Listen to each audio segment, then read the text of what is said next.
Hello दोस्तों, नमस्कार। मेरा नाम है अमन सिंह और आज मैं इस वीडियो में आपसे बात करने वाला हूँ टाइल के बारे में। अब टाइल कैसे लेनी है। अब आप में से काफ़ी लोग हो यार, टाइल के बारे में क्या बताओगे। टाइल में सिंपल से भाई लगा देता है कि बंदा, कुछ करना क्या उसमें है, कुछ ना आपको उसमें घिसाई करनी है, ना उसमें शाइनिंग आपको लानी है, सब कुछ नहीं बनाया है, बस उठा के आपको चिपकाना है। तो देखिए, ऐसा कुछ नहीं है। मैं कुछ पॉइंट ज़रूर बताऊँगा ऐसे जो आपको वाकई में ध्यान रखना होगा अगर आप टाइल लेते हो। खासकर ये मैं उन टाइलों की बात कर रहा हूँ जो आप फ्लोर में लगाते हो, वो भी बाथरूम में। 1 बाई 1 की टाइल की मैं बात कर रहा हूँ यहाँ पे, खासकर जो फ्लोर में लगाओगे आप। तो इसके बारे में मैं बाद में बताऊँगा बीच में वीडियो में, इस चीज़ में क्या ध्यान रखनी है आपको। अब आते हैं कि अगर आपको टॉयलेट में टाइल लगवाना है या फिर स्टोन लगवाना है तो आपको फर्स्ट स्टेप क्या करना है। अगर आप पूरा मतलब श्योर हो कि मुझको इस टॉयलेट में टाइल ही लगवानी है, तो ये बात हमेशा ध्यान रखना, कभी भी आप टॉयलेट में प्लास्टर मत करवाना। आपने अगर भूल से प्लास्टर करवा दी, वो भी उससे करवाओ प्लास्टर। अगर इनकेस आप प्लास्टर करवाते भी हो तो ये टाइल वाला ही करेगा, कोई आपका सिविल वाला जो कॉन्ट्रैक्टर होगा वो नहीं करेगा। क्योंकि सिविल वाले कॉन्ट्रैक्टर क्या है, वो अपना करके कर तो देगा भाई, क्योंकि आपने उसको कॉन्ट्रैक्ट दिया कि आप कि पूरा मेरा घर बना के दोगे, तो उस चीज़ में वो टॉयलेट का प्लास्टर करके देगा। आप सोचोगे यार छोड़ देगा तो उसके तो पैसे बच जाएंगे। कुछ लोग की मेंटालिटी भी ये होती है, वो सोचते हैं यार ये इतने सारे टॉयलेट हैं, ये दीवार करेगा, रुपये उतना ही लेगा। लेकिन वो आपका ही उल्टा घाटा होता है इस चीज़ में, अगर आप ये चीज़ सोच रहे हो तो। क्यों? क्योंकि अगर वो प्लास्टर करता है तो वो तो भाई अपने हिसाब से प्लास्टर कर देगा, या फिर साहुल सूद में करे कायदे से, लेकिन कुछ ना कुछ प्रॉब्लम आती है। तो कोशिश करना आपकी कि ना करो आप टॉयलेट में प्लास्टर। अगर चाहे आप स्टोन लगवा रहे हो चाहे टाइल लगवा रहे हो, आपको पूरा टॉयलेट छोड़ देना है। ठीक है, फर्स्ट स्टेप। अब सेकेंड स्टेप, ये ध्यान रखिए, अगर आप टॉयलेट में टाइल लगवा रहे हैं तो सेकेंड स्टेप में आपको क्या चीज़ करनी है। सबसे पहले आप टाइल वाले से अपना आप जो भी रेट वेट हो वो पहले फाइनल करो, कैसे करेगा वो पूरा प्रोसेस, उसको दिखा दो साइट। ऐसा नहीं कि आप हवा में बात कर लिए फ़ोन पे कि मेरे घर में टाइल लगानी है, ऐसे से आ जाओ तो अब बाद में रेट का लफड़ा बना हो। ये चीज़ पहले आप क्लियर करो। क्योंकि देखिए, काफ़ी लोग सोचते हैं कि टाइल पहले दीवार पर प्लास्टर होगा, हमको खाली क्या करना है, टाइल में मसाला लगा के दीवार में पेस्ट कर देना है। तो ये मेंटालिटी होती है काफ़ी लोग, तो उस हिसाब से रेट बढ़ाते हैं। फिर बाद में क्या होता है, आपको प्रॉब्लम होती है, उसको भी प्रॉब्लम होती है। आप उसको साइट पे बुलाओ, साइट कंडीशन दिखाओ क्या क्या चीज़ें हैं। वो कुछ चीज़ें अगर रिपेयर करने वाली होंगी तो वो बताएगा ये आपकी पाइप यहाँ निकला हुआ है बाहर, जैसे ये आप देखिए कॉलम से एक तरफ दबा हुआ है, एक तरफ बाहर निकला हुआ है, कहाँ कहाँ पे रिपेयर करनी है, कहाँ पे कंसल्ट सिस्टम लगाया है, वहाँ की ब्रिक वर्क करवानी है। तो पहले स्टेप बताएगा क्या क्या चीज़ आप पहले फिनिश करा लो, तो पहले आप करवाओ। सेकेंड स्टेप में ये चीज़। थर्ड स्टेप में फिर जो टाइल वाला ही होगा वही एक बार आपकी चारों दीवारों को प्लास्टर करेगा। इसको प्लास्टर को बोलते हैं कच्चा प्लास्टर। कच्चा प्लास्टर मतलब ये नहीं कि उसमें ऐसे फर्जी प्लास्टर होता है। कच्चा प्लास्टर क्या होता है कि वो एक बार दीवार को अपने हिसाब से एक बार प्लास्टर करके बराबर कर लेगा, फिर जब दूसरी बार आएगा तो दूसरी बार प्लास्टर करके वो तुरंत हैंड टू हैंड टाइल लगाएगा दूसरे दिन। तो फर्स्ट स्टेप मतलब सेकंड थर्ड स्टेप में क्या है, वो खुद आके डस्ट से करना हो डस्ट से करे। डस्ट से मत करवाना, बदरपुर होता है या फिर मोरंग होगा, उससे आप करवाना। हल्के से रेत मिलाना हो तो रेत मिला सकते हो, लेकिन कोशिश करना कि ना मिलाओ, क्योंकि थोड़ा सा रेत से मिलाना थोड़ा सा उनका हाथ तेज़ी से चलता है, वो लोग बोलते हैं। लेकिन कोशिश करो आप अगर अच्छा काम करवा रहे हो तो खाली आप रेत मत मिलाना। रेत मतलब जो बालू बोलते हैं लोग, सैंड बोलते हैं, उसको मत मिलाना आप इस मसाले में, जो जिससे वो कच्चा करेगा, जैसे आप इमेज में देख रहे हैं। तो ये क्या है, ये देखिए कच्चा प्लास्टर हुआ है इस टॉयलेट में। मतलब इसके बाद अभी टाइल लगेगी, लेकिन इसके पहले फिर एक बार हल्का सा प्लास्टर होगा और हैंड टू हैंड टाइल लगती जाएगी। इससे क्या होगा, आपकी जो टाइल बेंड होगी ना, आप कितनी भी अच्छी टाइल ले लो, कितनी भी अच्छी कंपनी की टाइल ले लो या फिर लोकल भी ले लोगे, टाइल में कोई ये कंपनी नहीं कह सकते नहीं हमारी टाइल बेंड ही नहीं होती। कितनी भी अच्छी टाइल होगी भाई, है क्या, वो क्ले ही तो है, टाइल है। अब क्ले है, वो सूखेगी, फिर उसके पकती है, फिर उसका काफ़ी सारी चीज़ प्रोसेस होते हैं उसको, तब वो हल्की फुल्की कुछ ना कुछ तो बेंड होती है। आप उसमें उस चीज़ को आप ऑब्जेक्शन नहीं कर सकते यार आपकी टाइल बेंड है, आप इतनी बड़ी कंपनी है। तो ऐसा कोई नहीं है भाई, वो क्ले ही है, वो हल्का फुल्का बेंड होगी। अब ये कलाकारी है लगाने वाले की कि वो उस बेंड को छुपा दे किसी तरह, या फिर बीच में स्पेस दे दे स्पेसर से। जैसे स्पेसर है, इसमें 2 mm का गैप देना है, 3 mm का गैप देना है, 4 या 5 mm गैप देना है, उस हिसाब से गैप करके बीच में डॉट भर दे या फिर प्रॉक्सी भर दे। तो ये सब काम भी आप करा सकते हो, जिससे जो गलतियाँ होती हैं टाइल में, वॉल पे दिखती हैं कि टाइल आगे पीछे हो रही हैं, वो सब चीज़ें छुप जाती हैं इसमें। तो टाइल वाला आप क्या करेगा कि भाई जब प्लास्टर हो गया आपका, आपने फिर दूसरे दिन आके वो अपना प्लास्टर करेगा, फिर हैंड टू हैंड टाइल लगाएगा। अब टाइल लगाने के सही, ये ध्यान रखिएगा। अब यहाँ पे आते हैं साइज, मैटर करता है टाइल का साइज क्या है। अगर आप 4x2 की टाइल लेते हैं, जैसे ये टाइल आप देख रहे हैं, ये है 4x2 फीट की टाइल। अगर ये टाइल आप बाथरूम की वॉल पे लगाते हैं तो कोशिश करना कि आप केमिकल से यूज करें। आपका वो केमिकल कौन सा केमिकल, देखो ये केमिकल है, बहुत सारे ब्रांड होंगे, आप देख लो। जो मैंने यूज़ किया है वो मैं दिखा दे रहा हूँ आपको, कि मेरे पास यही इमेज है। तो इस केमिकल को यूज़ करके आप तब लगवाएं। अब इसमें फ़ायदा क्या है, इसमें टाइल तुरंत चिपक जाती है। एक तो 4x2 की टाइल लगाने में थोड़ी दिक्कत तो होती है, भले ही साइज बड़ा है, जॉइंट कम दिखते हैं, लेकिन थोड़ा सा उठा के लगाने में, फिक्स करने में थोड़ा सा टाइम लगता है उसको। और केमिकल से थोड़ा थोड़ा क्या जल्दी से सूख जाता है, जल्दी से इसकी पकड़ दीवार पे मजबूत हो जाती है।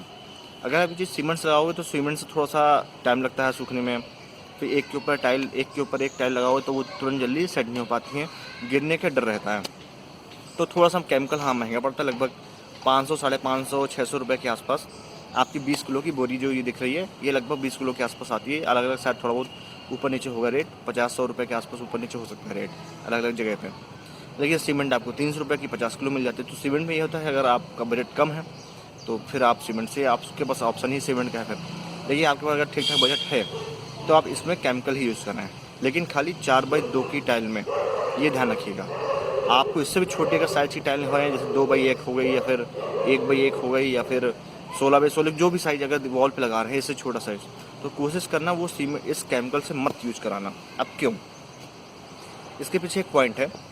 4x2 की टाइल अगर होती है तो उसमें क्या है, आपके वॉल पे मान लो 10 फीट की वॉल है तो 10 फीट की वॉल में 2 ही 3 जॉइंट आपको दिखेंगे, 4 4 8 और 9 10, मतलब 2 जॉइंट मुश्किल से दिखेंगे आपको, जो टाइल खत्म होने के बाद दिखते हैं जॉइंट टाइल और टाइल के बीच में। तो इस केस में क्या है, जॉइंट कम दिखते हैं, टाइल का साइज बड़ा होता है, तो आप यहाँ पे केमिकल यूज करा लोगे तो जल्दी से सेट हो जाएगा और उसको लगाने वाले को थोड़ी सी आराम मिल जाएगी और वो भी अच्छे से लगा लेगा, और गिरने की डर यहाँ पे कम रहता है।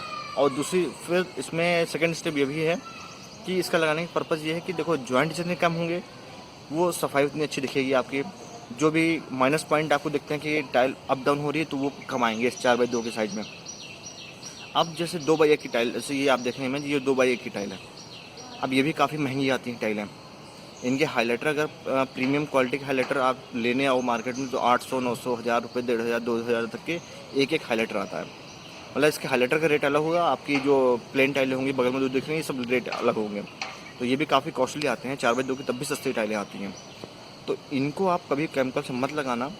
क्यों, इसका रीज़न ये है, अगर आप एक बार केमिकल से लगा देते हैं इसको टाइल को, इन केस कितना भी अच्छा मान लो मिस्त्री है और बाई चांस आप शाम को आके देखिए लाइट जलाया आपने तो टाइल लग रहा है कि कोई एक टाइल ऊपर है, कोई हल्का सा पीछे दिख रही है, किसी का जॉइंट कॉर्नर का जॉइंट ऊपर हो रहा है या फिर नीचे हो रहा है, मतलब आपको यार फिर लगा कि यार टाइल यार जिसने लगाई है वो सही से लगाई नहीं है। लेकिन शायद उसकी गलती थोड़ी सी हो भी सकती है, नहीं भी हो सकती है कि वो टाइल शायद बेंड हो। अब क्या करोगे इस केस में, वो आएगा चेक करेगा, ठीक है, तो वो क्या सर इसमें टाइल ही बेंड है आपकी, हम क्या कर सकते हैं इसमें, बताओ आप परेशान कि आप क्या करें, इसको तोड़ के कैसे निकलवाएं। अगर आपने केमिकल से यूज करा तो तोड़ के निकालने में बड़ा ही रिस्क होता है। क्यों, क्योंकि केमिकल एकदम तुरंत सेट होता है, एकदम पत्थर के स्ट्रॉन्ग होता है। अगर उसको तोड़ के निकालेगा भी तो शायद डर होगा कि आपकी जो अगर अगल बगल वाली जो आजू बाजू वाली टाइलें होंगी वो भी टूटने का डर रहता है केमिकल वाले में। अगर आप सीमेंट यहाँ यूज कराते हैं तो सीमेंट में फ़ायदा कि आप हल्का से तोड़ेंगे तो वही टाइलें खाली निकल आएगी, आसपास की टाइलें जो होंगी उसके उस टाइल के आसपास जो टाइलें लगी होंगी वो जल्दी निकलने की संभावना कम होती है उसमें, और आराम से सीमेंट का टाइल आराम से निकाल सकते हो आप, और फिर वहाँ नई टाइल पेस्ट कर सकते हो। जैसा कि ये देखो इमेज देख रहे हो आप, यहाँ तो टाइल नहीं, यहाँ पे एक सेंसर लगाना था अलग से तो उससे तोड़ा गया, लेकिन अगर यहाँ पे केमिकल लगा होता तो काफ़ी सारी टाइलें आसपास की और भी टूट जाती हैं यहाँ पे। तो ये एक मतलब रेफरेंस समझ लीजिए इस चीज़ को आप, जो मैं दिखा रहा हूँ इमेज, कि अगर यहाँ पे मान लो टाइल आपको कोई बीच की ख़राब लग गई, आपको पसंद नहीं आया, तो आप उससे बोलो कि भाई यहाँ की टाइल हटाओ, मुझको नहीं पसंद आती, आप दूसरी नई टाइल लगाओ, तो लगाएगा भाई, आपकी बात मानेगा ही वो। अब वो उसके लगाने के चक्कर में ऐसा ना हो कि आप कितनी महंगी टाइलें हो या फिर हाइलाइटर इतने महंगे आते हैं तो एक टाइल लगाने के चक्कर में 3 टाइलें और ख़राब हो गई, तो बहुत ही उसका दिक्कत, फिर उसको लगाने में और दिक्कत। तो जो भी छोटी साइज की टाइलें होंगी वो हमेशा सीमेंट से ही यूज़ कराना, ये ध्यान रखना आप हमेशा। 4x2 की टाइल ही खाली आप उससे केमिकल से यूज़ कराओ। खैर जैसे ये देखो इमेज, तो मैंने यहाँ 4x2 की टाइल को जो है केमिकल से यूज़ कराया है, और वैसे 2x1 की टाइल को भी मैं केमिकल से यूज़ कराऊंगा यहाँ पे, क्योंकि देखो जब ज़्यादा बजट के इशू ना हो तो खैर कोई दिक्कत नहीं, लेकिन बजट के इशू भी जब पड़ता है और जब आपके पास आपको ये चीज़ पता हो कि मेरा जो मिस्त्री है वो जिम्मेदारी लेके काम करेगा, आपने उसका काम देखा हुआ है, तो आप थोड़ा विश्वास कर सकते हो, हाँ ठीक है, जब पैसा लग रहा है तो थोड़ा सा वो काम भी ढंग से करेगा और अपने रिस्क पे करेगा। जहाँ भी आपको उसको टाइल लगेगी, जहाँ पे ख़राब टाइलें दिख रही हैं बेंड हो रही है, वो टाइल वैसे ही पहले हटा देगा वहाँ से। तो ये चीज़ थोड़ा सा आपके मिस्त्री के ऊपर डिपेंड है। अगर आपको पता है कि मिस्त्री अच्छा है तो कोई भी दिक्कत नहीं, तब आप लगवाओ। लेकिन कोशिश करना, मैं तो लगवा रहा हूँ लेकिन आप मत लगवाना, क्योंकि टाइल वाले भी थोड़ा सा मतलब मेरा ये है, थोड़ा गड़बड़ हो जाती है उनसे भी। तो अब आते हैं 2x2 वाली टाइल। 1x1 की टाइल में अगर फ्लोर पर लगाते हैं, 1x1 की टाइल कभी भी आप अगर लेने जाना या फिर आप कभी भी फ्लोर पर लगवाते हैं, खासकर टॉयलेट के फ्लोर पे, तो कोशिश करना 1x1 की टाइल को मत यूज करना। अब क्यों मैं कह रहा हूँ इस चीज़ को, क्योंकि कभी भी 1x1 की टाइल आप देखना कंपनी में जाना, अच्छे अच्छे कंपनी की मैंने देखी है, लगवाई है, तो मैं ये चीज़ झेल चुका हूँ। और शायद आप जो वीडियो देख रहे हो, आप में से कई लोग झेल भी रहे होंगे या फिर शायद झेलने वाले होंगे, अगर ये वीडियो ने आपने नहीं देखी तो।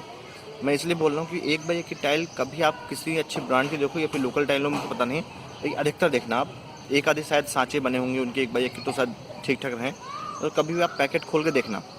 तो जो टाइल का मान लो एक फेस है, मान लो ये बाई चांस से टाइल का फ्रंट है और बैक साइड ये है, तो इसमें क्या है, जब आप फ्रंट के पीछे आप देखोगे जिस तरह से टाइल आप दीवार पर लगाते हो, तो वहाँ पे आपके कुछ वाइट कलर का बहा हुआ नज़र आएगा। लगता है, ऐसा लगता है कि किसी चीज़ से ये टाइल काट के उसका जो पानी बहा है उसके पीछे जो है लग गया। तो एक्चुअल होता क्या है, ये टाइल शायद जो आपको 1x1 की मिली है, ये शायद 2x2 की रही होगी। उसको वर्टिकल और हॉरिजॉन्टल काट के उनको 4 पीस बना दिए गए हैं, या फिर शायद 2x1 की रही होगी, तो उसको 1 पीस बीच में काट के 2 पीस बना दिए गए हों। तो वो जो कटिंग की होगी मशीन से की गई होगी, सिंपल सी बात। और शायद मशीन से की हुई तो हल्का फुल्का भाई 1-2 mm आगे पीछे कटिंग हो सकती है। तो मैंने ये चीज़ फेस की थी आज से करीब 2 साल पहले। एक जगह टाइल लगवाई तो उसमें क्या हुआ, हल्के से टेढ़े-मेढ़े साइज हो रहे हैं, फिर लगाने में दिक्कत आ रही है उसको। मुझको ही ख़राब लग रही देखने में टाइल, यार कैसी लगाई है टाइल। और टाइल लगाने वाला बल्कि अच्छा है, प्रोफेशनल बंदा है, हर चीज़ उसने हर जगह अच्छी लगाई, लेकिन वो टाइल वहाँ पे लगा दिक्कत आ रही है। फिर उसका जब स्लोप भी देखा है, स्लोप में हल्का फुल्का कहीं टाइल ऊपर आ रही है, कहीं नीचे आ रही है, कहीं टेढ़ी दिख रही है। तो ये सब काफ़ी दिक्कतें आती हैं उस चीज़ में। तो अब मुझको भी लगता था यार शायद लगाने वाले गड़बड़ की है, फिर दोबारा तोड़ के फिर लगाई गई। फिर 1-2 जगह मैंने और देखा ये चीज़ फेस की है हर दूसरी साइटों में। तो मुझको ये लगता है कि 1x1 की टाइल जो होती हैं, जो पीछे से कटी होती हैं, तो इनमें दिक्कत होती है काटने में। काटने में क्या है, ग्रूव अगर देख के आप स्पेशल देख के लगाओ तब तो कोई दिक्कत नहीं, तब तो आप लगाओ। बीच में एपॉक्सी भरा लो, ग्राउट भरा लो, तब तो कोई दिक्कत नहीं, तब तो आप बेफिक्र होकर लगाओ। लेकिन आप चिपका के एक दूसरे की टाइल आपस में चिपका के लगाते हो, तो आप मत यूज़ करना। खासकर मेरी सलाह है, आपको आपके ऊपर पसंद डिपेंड है कि आप यूज़ करो या ना यूज़ करो। तो आप कोशिश ये करना कि 16x16 की है, फिर इससे बड़ी टाइल लगानी हो तो आप लगा लो, जॉइंट कम से कम दिखेंगे आपको और ये चीज़ फेस नहीं करनी पड़ेगी आपको। तो कोशिश ये करना 1x1 की टाइल कभी भी लगाओ, आप कितने ब्रांड की लगाओ या फिर लोकल लगाओ, तो आप पहले देख लो पीछे कि फ्रेश टाइल दिख रही है या फिर कटा हुआ कुछ आपको पोर्शन दिख रहा है, कि उसका कुछ डस्टिंग जो उसकी कटाई हुई है पानी के थ्रू, उसका कुछ बह के पीछे चिपका हुआ दिखेगा आपको। जिससे कि 1-2 टाइल अगर मेरे पास इमेज होगी तो मैं लगा दूंगा इसके पीछे, आप देख सकते हो इस तरह। तो बस इस वीडियो में दोस्तों इतना ही, क्योंकि काफ़ी ज़्यादा लंबी वीडियो हो गई है, तो यहाँ पर मैं इसको समाप्त करता हूँ। तो बहुत बोर हो जाओगे आप भी, क्योंकि ये सब चीज़ें वही हैं जो आपने घर में यूज़ करे वो तभी वही सब ये वीडियो देखते हैं, तो फालतू में आप भी बोर हो गए। तो दोस्तों इस वीडियो में इतना ही, और नेक्स्ट वीडियो भी इंटरेस्टिंग होगी काफ़ी, और ख़ासकर जैसे ये देखो आप इमेज इस चीज़ के ऊपर होगी, स्टेयरकेस के बारे में खासकर। तो यहाँ पे आप देखो कि स्टेयरकेस में कैसे क्या ये है, कैसे क्या पर्पज़ है इसका देखने बनाने का। तो दोस्तों इस वीडियो में इतना ही। अगर वीडियो पसंद आई हो तो लाइक जो करें, सब्सक्राइब जो करें और जो शेयर जो करें। वीडियो देखने के लिए धन्यवाद। जय हिंद, वंदे मातरम।